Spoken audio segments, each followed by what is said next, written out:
Il vous remercie de votre visite au niveau de cette grande bibliothèque au nom du grand responsable qui est absent aujourd'hui mais qui devait être là et lui il le représente. di am mbégte lool ci seen teewaay ci barab bi di ci sant bu baax ndax li ngeen def Touba ku fi ñëw te ñëwoo fi day mel ni ñëw ci dëkk bi. C'est un très grand honneur pour lui de vous recevoir dans cette bibliothèque parce que lui il sait que celui qui vient à Touba et qui ne passe pas à la bibliothèque il y a beaucoup de choses qui vont lui manquer. waaw bibliothèque bi nag li fi nekk bari na ci xam-xam ci domaine yëpp nag fànn xam-xam yëpp Cheikh Abdou Lahad Mbacké def na ko fi pour ñëpp mën koo jëriñoo yoonu murit ak l'islam mën koo jëriñoo. Donc cette bibliothèque regroupe beaucoup de sciences qui ont été regroupées par la troisième khalife général des Mourides, comme l'a dit Seigneur Lamine, et juste pour qui concerne l'islam, qui concerne le mouridisme et qui concerne la société de manière générale. Donc il y a beaucoup de thèses beaucoup de sujets qui sont traités, de sociologie, de grammaire, d'environnement, donc de géographie, de philosophie, tout le monde. Voilà, c'est ça. ndax Cheikhul Khadim léppam xam-xam la woon lim liggéey lépp ci xam-xam la ko liggéey ba tax mu wax bayit bi ci kaw kanzil kitaab wala hadis wala adab laa jamu fidda wala jamu zahab loolu moo nekk très solo. Vous savez que Cheikh Bamba est un homme de science. Est un homme de science qui s'était dit que lui son trésor ce n'est pas de rassembler de l'or ou bien de l'argent mais la science utile et la politesse légale, comment se comporter par rapport à ses proches dans la société. C'est ça son trésor véritablement. Et c'est ce vers-là qu'on a écrit là-bas. waaw comme que dafa xat temps bi li ngeen war a def dafa bari di sant bu baax ñi nga xamante ne ñooy ambassade yi fi teew moo xam Angleterre la wala Espagne ñun ñëpp ñu ngi leen di gërëm wala Portugal di sant bu baax seen teewaay fi xam ne si seen kër la goo xamante ni lépp lu jëm ci xam-xam yoonu murit ak l'islam mi ngi fi di ci sant di leen gërëm ci seen ñëw gi ngay ñëw Touba ndax Touba dëkk la boo xamante ni lépp lu jëm ci wàllum jàmm lépp lu jëm ci wàllum social lépp lu jëm ci wàllum xéewal mi ngi fi ndax ki ka créé wu ko lu dul maanaam ñëpp am jàmm ñëpp mucc ñëpp maanaam nekk seen xéewal yu bare am jàmm. Il vous remercie, vous les honorables ambassadrices de la Grande-Bretagne, de l'Espagne, du Portugal pour votre visite ici dans cette ville sainte fondée par Cheikh Ahmadou Bamba pour la paix, la stabilité et la concorde des cœurs. Donc si vous êtes là, donc c'est un très grand honneur pour lui de vous recevoir et on vous ouvre grandement les portes ouvertes certainement pour d'autres visites et d'autres recherches et d'autres rencontres inchallah. waaw di leen sàkku rek li ngeen ci mën a taxaw ci liggéey bi ndax liggéey Cheikhul Khadim moom dafa yaatu lépp lu ngeen ci mën pour jàppale ñu ci bibliothèque bi ci côté matériel ci côté lépp lu jëm ci doxal bibliothèque ñu ngi leen ciy xaar ndax it loolu seen métier la ak seen xam-xam. Voilà, donc il reste aussi à votre entière disposition pour d'éventuels soutiens sur le plan matériel, sur le plan logistique, tout ce que vous pouvez faire pour agrandir, pour rendre encore beaucoup plus embellissante cette grande bibliothèque qui n'est pas seulement pour le mouridisme mais qui est pour le monde entier et qui joue un rôle très important pour la stabilité du monde, pour la paix des cœurs exactement. Donc si vous pouvez faire des dons, vous en parlez à certaines ONG. Donc ce sera très bien. di sant bu baax sëñ Ahmad Saloum mi kii wax dëgg yàlla jàmbaar la moom wax dëgg yàlla yoonu murit mu ngi ciy liggéey lu bari ci bitim réew ak biir réew mi ndax wax dëgg yàlla lu bari ci côté coordination bi relation yi mën a am wax dëgg yàlla ci taxawaayam la bu amee gan bu ñëwee ñëpp la koy gis ñëpp la fépp la koy wane li am njëriñ lépp te taxawaayam la. aussi qui adresse ses sincères remerciements au Cheikh Ahmed Saloum Dieng pour sa disponibilité mais aussi pour son ouverture à chaque fois qu'il reçoit des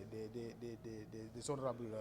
ambassadeurs ou bien des hôtes de grandes marques. Il fait tout pour que les gens puissent passer dans ces endroits comme la grande bibliothèque. Donc c'est un grand monsieur dans cette communauté et qui ne cesse d'œuvrer pour l'ouverture et pour l'agrandissement et pour que le message de Cheikh Ahmadou Bamba puisse passer partout dans le monde. Donc lui, au nom de la grande bibliothèque, il nous adresse ses sincères remerciements. jërëjëf kon ñu jox leen kàddu rek ñu wax seen xalaat incha allah. D'accord. Honneur aussi pour moi, pour nous, d'être ici. Les connaissances, la recherche de connaissances, le partage des connaissances, c'est des valeurs c'est des valeurs humaines finalement que nous partageons tous.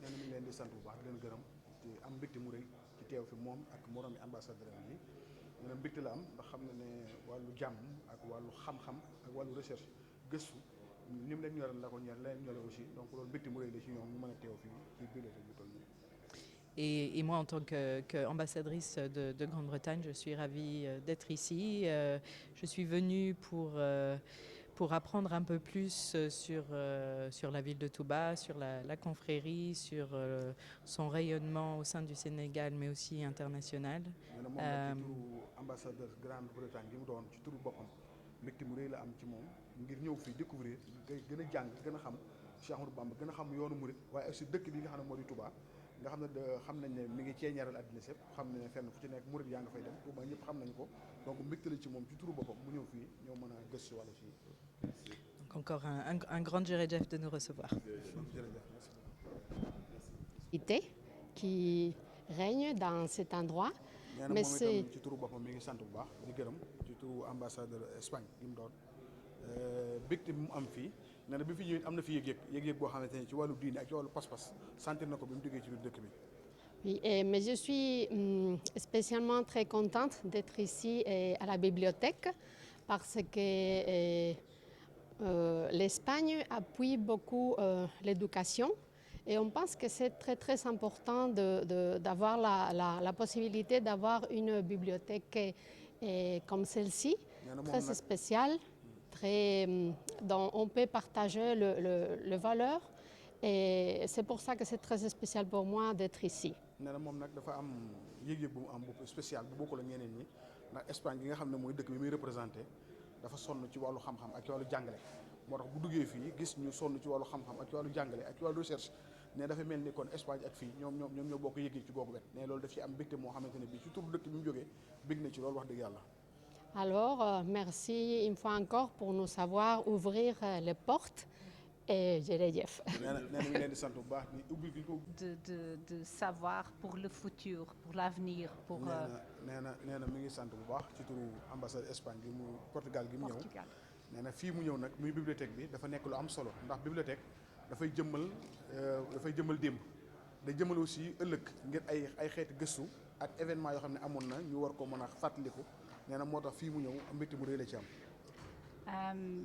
Les valeurs du mouridisme sont vraiment des valeurs de la tolérance, du respect pour le travail et pour les valeurs humaines. Et à ces propos sont aussi des valeurs pour le monde entier. nee na yoonu murid nag wax dëgg yàlla valeurs yi muy jàngale mooy valeur jàmm ak valeur tolérance bëggante ak kenn ku nekk mën a jéggal sa morom. nee na loolu valeur yoo xam ne àddina sépp war nañ ko mën a approprier wu ndax loolu daal moom la àddina si soxla muy jàmm ak xéewal kenn ku ne mën a accepter sa morom nee na moo tax bi mu fi ñëwee daal li mu fi jàng ci yoonu murid seet na xolam lool. Au Portugal, il y a une communauté sénégalaise, y inclut aussi des Mourides qui sont bien accueillis et qu'on remercie pour leur contribution à notre pays et à notre bien-être. Et alors, merci beaucoup pour l'accueil. nee na Portugal gam dëkk itam am na communauté sénégalaise bu bari bu fa nekk mais aussi am na ay murid yu fa nekk yoo xam ne ñoom turu Espagne ñu ngi leen di sant ngir jàmm dañ fa nekk ak liggéey ak jàpp seen jàmbur nee na loolu ñu ngi sant bu baax nee na xolam sedd na jërëjëf. Cheikh Mouhamadul Bachir ibn Cheikh Abdou Khadir dañu àndoon ak ñetti ambassadeur Angleterre ambassadeur Portugal ambassadeur Espagne ñu ñëwoon fii tey ci dëkk bu tedd bi ziyaare yenn ci bërëb yi incha allah ñu njëkke fii nag nga xam ne mooy bërëb bu xam-xam bu mag bi nga xam ni mooy bërëb bu daare kaamil bi mag bi ci dëkk bi fas yéene bu ñu fi jógee dem ci université ba fas yéene bu ñu fi jógee nag dem gisee kilifa yi ñoom sax waxoon naa jee nañ bàyyi ba màggal waaye ñoom ñu ne dañoo bëgg a bàyyi ñëw fi yoon wu yaatu mel nii ndax ci lañuy gën a mën a xamee li ñu bëgg a xam mooy xam dëkk bi ci yaatu xam dëkk bi ci dajeeg waa dëkk bi xam dëkk bi ci xam li fi nekk ci wàllu xam-xam ak xam li fi nekk ci wàllu richesse bi ñëwee fii nag sëñ Ousseynou dalal ñu ci suñu turu kilifa Oustaz Moustapha Diatara mi nga xam ne ñu di wax ak yéen moo ñu jàngal moo ñu yar di suñu kilifa waaye sëñ Ousseynou nag taxawaay bu am solo mooy dalal na leen xamal leen liggéey bi ci bibliothèque bi ak ni mu yaatoo ak xam-xam bi fi làmboo ak li nga xam ne bibliothèque dina ko yittewoo ci ndimbal moo xam ay ordinateur moo xam ay lépp loo xam daal dafay dimbali bibliothèque ci wàllu sàmm téere yi fi ne ak wàllu dimbali ci wàllu matériel ak sonorisation lépp rek am na ci ambassadeur boo xam ne joxe na kàddoom nee na moom incha allah dès maintenant dañ ci commencé xalaat te yaakaar naa ñi ci des foofu lañ jëm mooy bërëb bi moom ku ne war na fee dugg sa loxo ndax bërëb la boo xam ne non seulement téere yoonu murid yëpp a ngi fi mais téere yoo xam ne ummahatul kutub yu jóge ci monde islamique yëpp ñu ngi fii kon moom gën koo sàmm gën koo yaatal gën koo taaral ak gën koo moderniser loolu de doon lu gën a dimbali yoonu murid incha allah wasalaamaaleykum wa rahmatullah